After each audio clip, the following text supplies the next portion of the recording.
Hey everyone, and welcome to the happiest hour on earth. This week we're going to be switching things up just a little bit. If you're watching on YouTube, you could tell Emily is not with us tonight. We decided we should focus an episode on the Book of Boba Fett finale, which was tonight.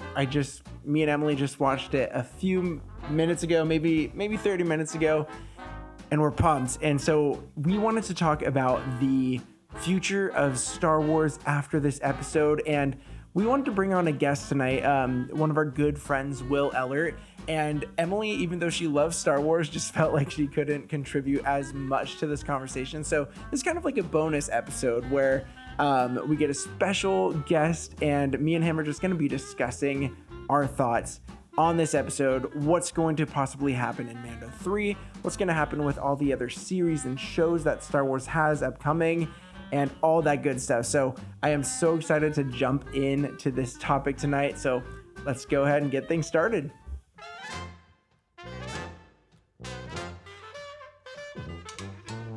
All right, so we have my friend Will on the line, and I'm so excited to bring him on. He has been kind of my Star Wars guru through my entire life. I mean, I had, my dad, he liked Star Wars. He saw all the original trilogy and all this stuff and brought me to the prequels, and I just loved it so much. But when I met Will, like he knew everything about everything, the legacy books, like the video games and all this stuff. So he's always been my go-to guy to break down Star Wars. And so I'm so glad that he's here. And real quick, before we actually dive in, spoiler alerts. We're going to be talking from episode 1 to episode 7 of the Book of Boba Fett. So if you have not seen all the episodes, watch those before you watch this. If you're one of those people who just like to get spoiled, I guess continue watching. Don't understand that, but hey, to each their own. So if you want to keep listening, go ahead. But Will, what are your thoughts of this episode? Dude, you just watched it like a few minutes ago, and so what are your first initial thoughts? So my first initial thoughts would be that on a whole, Book of Boba Fett, I'd give it like an 8 out of 10. But that's like a high 8 because it still is very, very good. Mando kind of gets a 10 out of 10 when it comes to Star Wars stuff right now. So we'll see what happens with, when Kenobi and all that sort of stuff drops, so it's going to be super cool.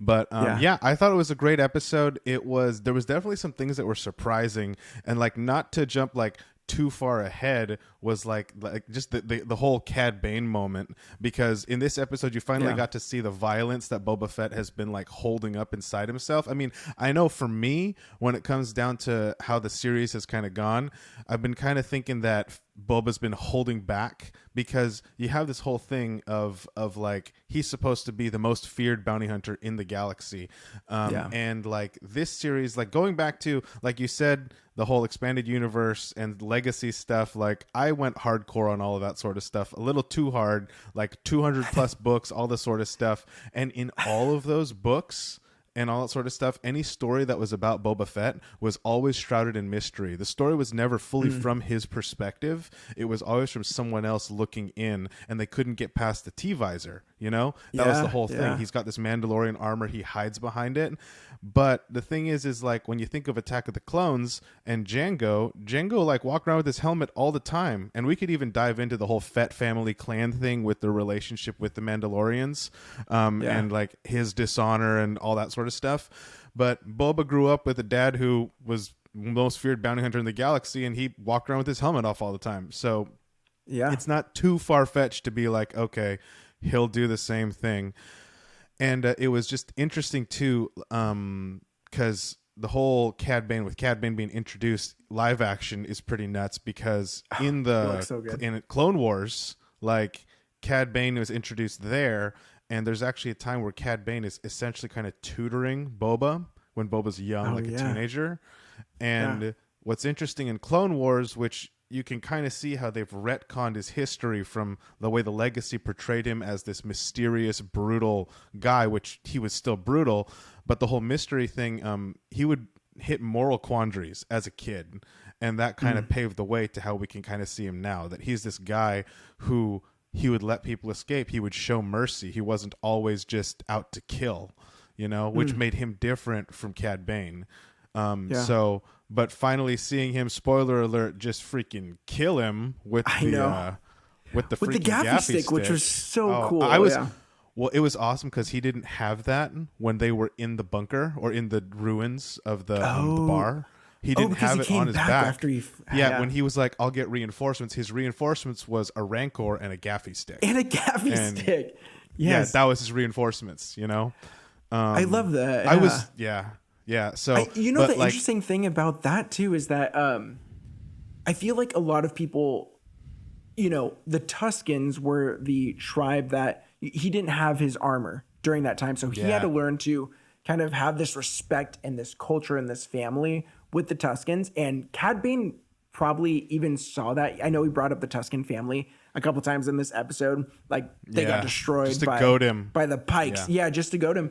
But it was it's almost like as if the Tuscans made him soft, like from Cad Bane's perspective, but it was the weapon of the Tuscans that he used to kill Cad Bane, which was pretty awesome because it was like, I'm not soft. I understand my place. Like I'm soft when I need to be because I'm trying to be this ruler of this town, but I'm going to use what I learned as a bounty hunter, what I learned as a Tuscan to my advantage. And then that way he just kind of swooped in and then stabbed. And the way he just swooped in and killed it. But it was cool because the whole thing is that it portrays that Boba, he's understood what mercy means, which is why he there were definitely when he beat up in like episode, was it 2? And he went and beat up / killed a few of those Niktos. It was like, okay, cool. So he can still do this. And then when he took Slave One and gunned down that whole bikers gang and stuff like that, shows that he still had some of that violence and brutality.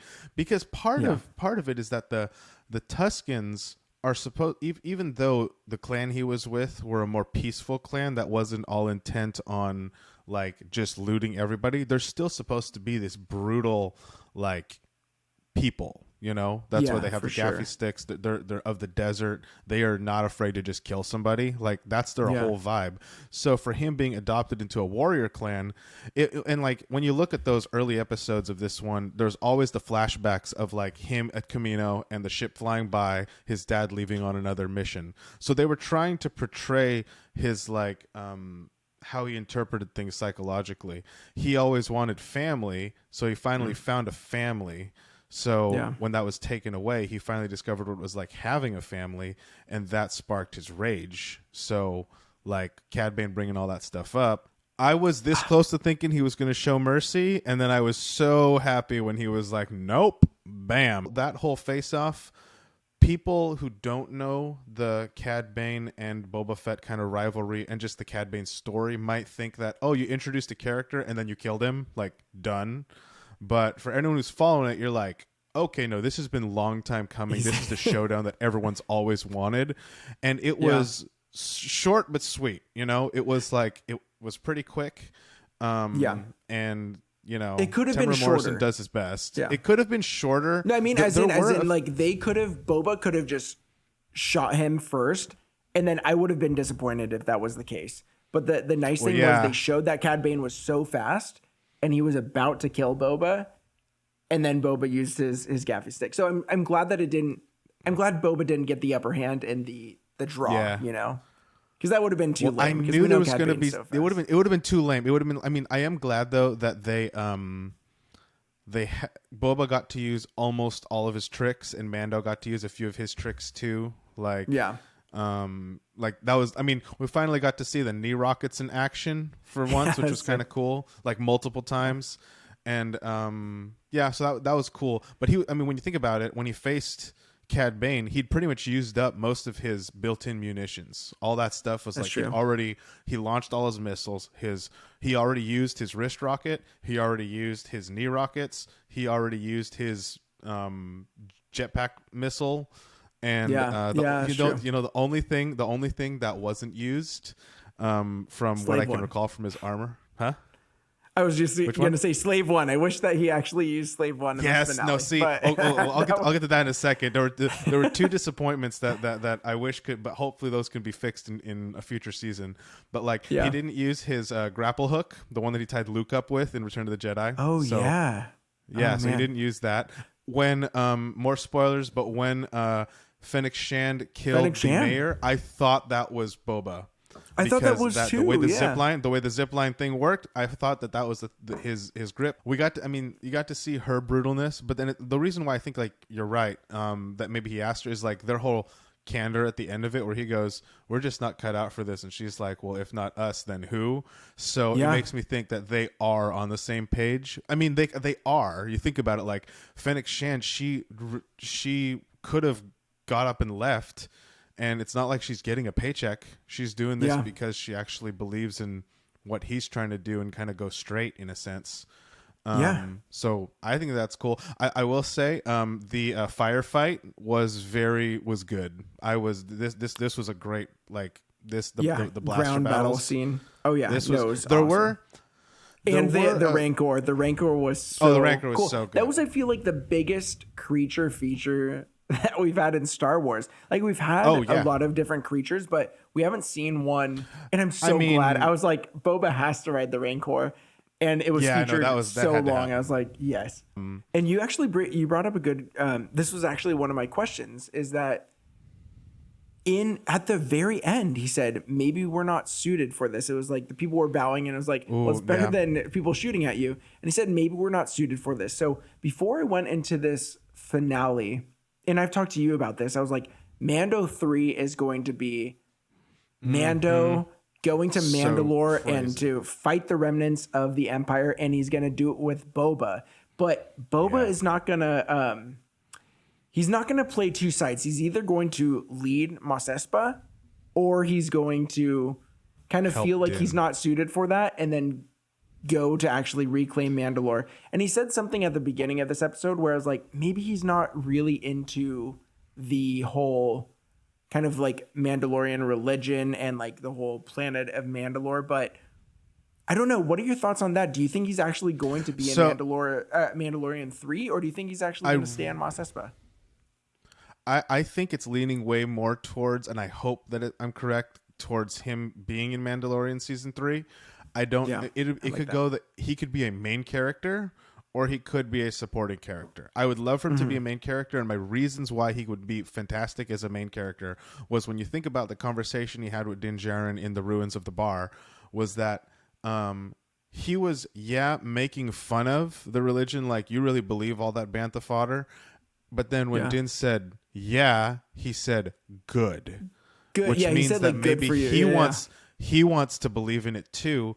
And in Mando season 2, when he showed the hologram and said, like, I have legit claim to this armor, that's true. And no one's ever fleshed out, why was Jango Fett dishonored? Why did he why was he like, so he was, because Jango is Mandalorian, he was born on Concordia, like, which was where the Vizsla clan basically was from. Yeah. So he was from there, and somehow he was dishonored, you know? And they say in Clone Wars, when Obi-Wan goes to Mandalore and shows the thing, it says, I've met your people before. Like, I've met this Jango Fett, and he wasn't all that great. And they were like, he's no Mandalorian. But the whole thing is that the one phrase that the armorer said in Book of Boba Fett was when Din did that whole thing, you can no longer be called a Mandalorian. So right there, that could have retconned that, Jango Fett, because at the time, all those years ago, everyone was like, oh, Jango Fett's just some dude who killed the Mandalorian and took his armor. It's like, no, Jango and Boba Fett in Mando season 2 verified that, he's got actual claim to it, that the Fett legacy is born of the Mandalorians. Yeah. So somewhere along the lines, the Fett legacy was dishonored. And now that Boba's had a family he finally got close to with the Tuskens killed, now he might go, maybe I'm not cut out for this, but I need to know my people. The only way that Din is going to get his honor back is to go to the mines of Mandalore. The only way that Boba could get honor back for his family would be to join him. So that's why I think, like, if Boba and Din team up so they can reclaim their honor, because it's, I mean, like, the name of the episode was In the Name of Honor. Yeah. And so it's like, so Boba puts that on such a high pedestal, plus the closing scene where he's like meeting up with Chrysanthemum and the cybernetic kids, whatever. The Spy Kids, Blade Runner. Yeah. Yeah, Gosh. right. Don't even get me. Oh man, they did. Okay I'm glad in this that they episode. weren't as prominent in this episode. Like they This were sounds kind of super. I love how Yeah. they're like the city folk and the country folk. Like they're like was like, teaming oh my up gosh. together. It's like the free people and the city folk. Yeah, that's I was this sounds so messed up, but like I was actually glad to see that those guys had skin in the game when the Aqualish started shooting at them, and some of them actually died. And that's super messed up to say, like, oh, they died. But like in the rebellion, like Empire Strikes Back, when rebels are being gunned down left and right, one of the things with this episode was there weren't many of them, but there actually was a time where you didn't feel like everything was going to be okay. And it's good. That's exactly. what good story writing is, right? In Empire Strikes Back, when they're on Hoth, it is so dismal. Actually, all of Empire Strikes Back is just so dismal that you finish the movie, and you're feeling cold. You're like, well, maybe it was just Hoth, but man, nothing good's happening. Yeah, nothing. In this one, there were times where you felt too safe, like, oh man, they're just gunning all these guys down. But then there were those few moments where you're like, okay, like when you start seeing some of these kids like getting shot, you're like, okay, they're not pulling those. the I don't punches. know what those like fighters were, but the ones with the shields, like I was actually on the edge of my seat. I was like, how are they going to break through this? Like Chrysanthemum tried, huge Boba tried, droids, everyone tried, man. and then you get the Rancor, which was so sick. Another thing I wanted to bring up was the outcome of Grogu's decision. Now, in my opinion, I really wanted to see Luke again in this episode. I wanted the way they finished. And honestly, I think that episode 6, the one right before this, was probably my favorite episode because we got so much of that amazingly deep fake Luke, which looked so good. And we saw like them building the temples and, you know, the Jedi Academy that it was going to start. But I really wanted to see Grogu reach out and actually choose. Now the X-Wing was a really, you know, fun idea where I feel like maybe they didn't have maybe they didn't have the budget or the time to like do a whole another deepfake Luke. And they just kind of wanted to do it in a fun way. To have, you know, that was really cute with Grogu just kind of sitting in the X-Wing, and I thought that was great. But I really wish I saw, because they left it at such a cliffhanger, I wanted to see him actually reach out, and then you actually saw it. But what did you think going into this? Was he going to choose the chainmail or the lightsaber? And then also tacking on to this, will we see Luke again? Yeah, I very much think we will see Luke again in something. We don't know what. I think Ahsoka series. I think that he'll definitely be in the Ahsoka series. Oh no, that's what I was going to say. The Ahsoka series definitely is, I think, where we would see him. I mean, I honestly, maybe it was a budget thing that they didn't want to deep fake him, but I could also see him not wanting to come back to Tatooine. Like, got it. Yeah. I think that like Luke is this strong character that he's supposed to be, but he's busy with his stuff, and in the expanded Legacy universe is portrayed, he would be defined like as that gray Jedi term, because he wanted to pursue the light, but he didn't think that he had to hold to the old ways of the Jedi. He felt like things could be like revamped. And for example, in one of the Champions of the Force trilogy, and if you want to read some cool legacy stuff by Kevin J. Anderson, the Champions of the Force, or Jedi Academy trilogy is actually what it's called. Champions of the Force is the third book in it. Nice. That's a killer trilogy, and it shows Luke in his academy, which actually he builds on Yavin 4 in the old Rebel headquarters from A New Hope. But in that, he builds an academy where he's not just getting like kids and getting them from around the galaxy. He has people come basically apply, almost like you're going to a university. And he had adults coming through in their late teens, in their early 20s. There's one married couple that comes through. There's so many different races. It's incredible. And that was one of the things that I really was bummed about when all of that was basically retconned and removed, because that whole idea of how he built the Jedi Academy was awesome. But then you fast forward to episode 9 and you see grizzled Luke. You see him old and the whole, you see the tree that has all the Jedi books in it. And it looks like Luke literally tried to rebuild the Jedi Order in its old image. And if you're going along that timeline, this Luke in Book of Boba Fett makes more sense because he's idealistic. The Empire's defeated. He wants to rebuild the Jedi as it once was. Maybe we'll see him discover more of those books. But the whole attachments thing, like in the Legacy universe, he got rid of that like instantly. He was like, this is the flaw in the Jedi Order. You need attachments and compassion. But now we're seeing him in this, oh no, you forego attachments, which that paves way towards the bitter Luke we see in episode 9. I think a lot of these shows like Mando and Book of Boba Fett and Ahsoka are going to be bridging the gap of the old trilogy to the sequel trilogy.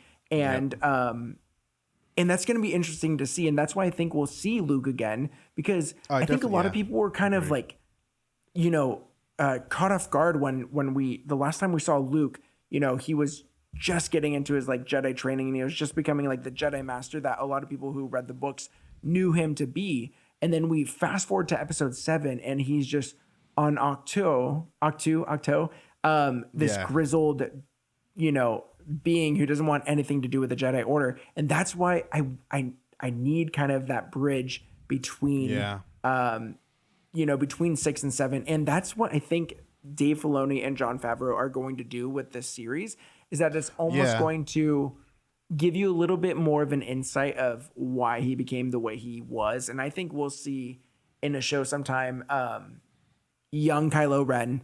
I think we'll see more of Jedi training. And I think it's going to be pretty incredible to kind of bridge that gap for sure. It's going to be interesting. I'm wondering if we would actually see, if we did ever see a young Kylo Ren or young Ben in this case, young Solo Ben, in this case. Because the canon now is everything is canon. Anything new that comes out is canon if it's following the correct timeline. So I know that there are the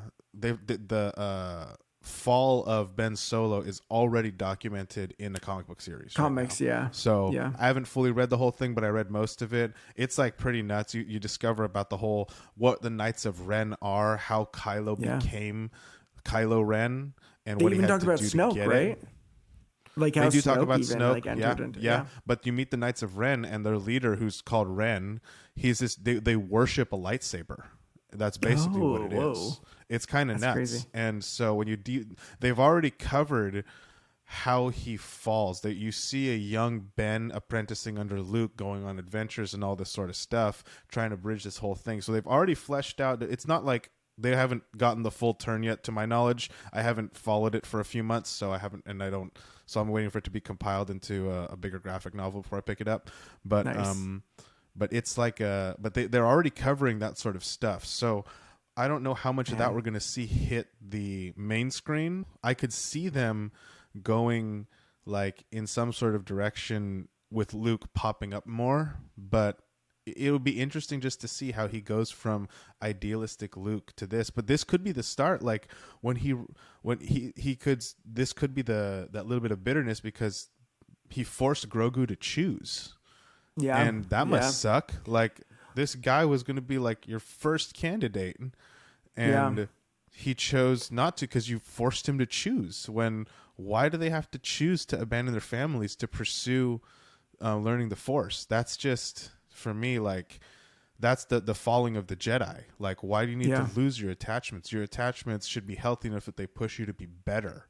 You know, they support you in your decisions. So, but it's even interesting. You look at Anakin's storyline. Qui-Gon gave him the choice. You can choose to go with me or stay with your mom. Stay with your mom, and then Anakin wanted to pursue that. So he ended up doing that. But because he was forced to choose when his mother was about to die, that made him even more, because he realized he wasn't there for her. So if he had pure detachment, he wouldn't have cared if she had died or not, which is kind of messed up. So that's why Anakin was supposedly bringing balance to the Force, because he had attachment, But because he was, I mean, like, not to say that Darth Vader is playing the victim. He totally became who he was because of his actions. But, like, because of the Jedi Order's, like, staunch, like, you can't have attachments. You have to choose this path. You cannot have anything else distract you. He saw how that was broken, and he wanted to be different. He thought that the Sith could do that, but then turns out that's just all about aggression, hatred, and power. And that put him in that corner, and he thought that he could use power to change the universe, and that's the problem, and that's why we got Darth Vader, you know? So it's all this like character development stuff, which is nuts. As we're talking about Anakin and him turning to Vader, this is Wednesday that we're filming this, and this is coming out on Friday. But we just got told today that Obi-Wan is going to be coming out May 25th, only a few months from now. What are your expectations of this show? And also, the cool thing is that we're bridging gaps, right? Like Mando and Boba Fett is 6 and 7. We're getting Andor that just got renewed for season 2 before it even has come out. Oh my and goodness. This is between 3 and 4. And then we get, Obi-Wan that's between that too. And I love that we're kind of getting a little glimpse into what happened between these big trilogies. And so what do you expect from Obi-Wan Kenobi? I'm just juiced about it. I feel like we're going to get a trailer very soon, and I cannot wait. But to see Ewan and Hayden back at it, I'm so excited. It's going to be insane. I mean, like, unless somehow we have Darth Vader like cameos, because Anakin's not supposed to know at all that Obi-Wan is on Tatooine. Like, he has no clue, you know? Man. So with that being the case, I think we'll see a lot of flashbacks. Would I absolutely love to see Hayden as Vader, like quick shot over to Coruscant or over to what's the name of the Vader stronghold? Mustafar, yeah. Ha, nice. Almost remembered it. Yeah, so it's like are we going to jump to that and see him like wrestling with, I don't know, it would be cool. That'd be awesome. Seeing them like reprise some live action moments from the Clone Wars, like with Obi-Wan with his shoulder pauldron and stuff like that in live action. That would be cool. This would be cool. Will we see Tamara Morrison as Rex or as a clone trooper, either in a flashback or visiting Obi-Wan? Like, that would be incredible. I mean, Obi-Wan wasn't super close to Rex. He had Cody, who betrayed him, Order 66 and all that sort of stuff. But I guarantee we'll have a ton of clone flashbacks, so I don't doubt that. I think it would be like a huge miss if Tamara Morrison didn't cameo as an older clone somehow.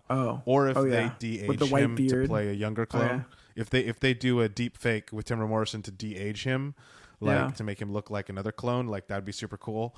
That'd be awesome. Because it would be kind of cool to flesh out that stuff. But I don't know. It just we're gonna have to see a few things. Like, by the time episode 4 hits, Obi-Wan is like well engrossed in Tatooine. Like, engrossed. I was gonna say also he's so old. Yeah. And, so old for. I mean, that's a big thing. Like, they got to show so much in there. Well, I mean, like, think of anyone in real world who's been in power. Like, you think of any president, they look 10 years older than they look 10 to 20 years older from the start of their 4 or 8 year term to the end. You could just grab any president. So Obi-Wan has wrestled with seeing everyone he loves fall, the entire Jedi Order destroyed. His Padawan is now the most essentially evil person in the universe. He just saw all of his friends betray him with the clones and all sort of stuff. So they could easily have Ewan McGregor. It would be a really interesting PTSD mental health like deep dive into what happens when someone goes through that amount of trauma and war, despite being a Jedi who's supposed to be at peace. And so that could show in how they could maybe age him up rapidly. Yeah, man, I am so excited for the Obi-Wan show. And the only thing is I think this is going to be a one-time deal, that we're not going to get any renewal for a season 2. It's just going to be, I think like eight episodes and all this stuff. So every episode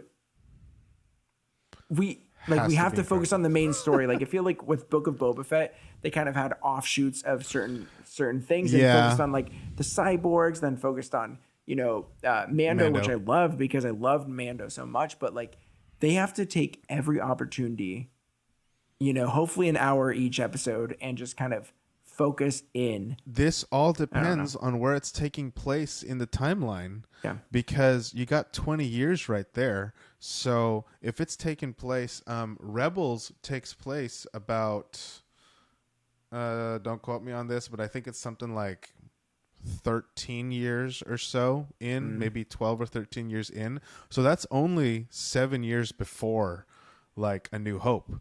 And Yeah. because Leia as a teenager is in Rebels. And so Obi-Wan, so thinking about that, Luke is her twin. Luke is a teenager. So are we going to see a teenage Luke? Because he calls him Uncle cool. Ben, Yeah. So it's like they had a relationship of some sort. Yeah. Ooh. That's so yeah. interesting.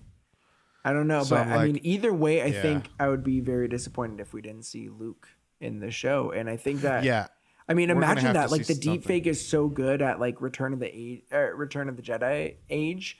But they could just dial that age back just a little bit more and have, No, I mean, gosh, that'd be so cool. If this takes place, that would be only if it's taking place like a year or two pre New Hope.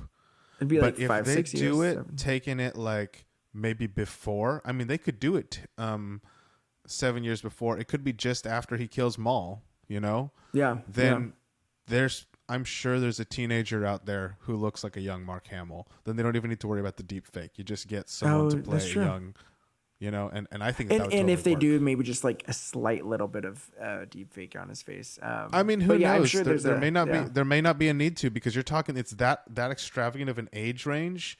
Yeah. Like that's why you could get young Anakin and then Hayden Christensen, to play older Anakin, because it's about like Luke is about just a little older than Anakin's age in there. Oh, that's true. So you could just get like there's a growth spurt that happens somewhere, but it could just be, like they could just get a whole other actor, and that would save money and time and allow you to do more because you can have him have more screen time. So it could be Obi-Wan with Luke, but he has to do all sorts. He has to learn how to yell like a crate dragon, how to he's going to probably deal with the violent Tuskens, like who knows? So much. It's going to be awesome. And you know what? Like I feel when we have that first episode of Obi-Wan, maybe we'll have to have you back and just kind of break down that first that'd be amazing fun. premiere episode, which is going to be absolutely insane. I think that's the one I'm definitely looking forward to the most. And so I'm sure there's going to be a lot of things that you will know that I won't really know based on like insane, legends man. and any other things. But dude, thank you so much for coming on the show and just kind of giving your thoughts, because I mean, what a wild ride Boba Fett has been, and bringing in OT characters and Mando characters, and it's been so awesome. So I was like, I need to call Will on this, but we'll definitely have you back on for any other Star Wars things. But anyways, guys, thanks so much for joining the happiest hour on Earth. Thanks to Will for joining our show to break down Book of Boba Fett, and we will see you guys next week. Have a good one.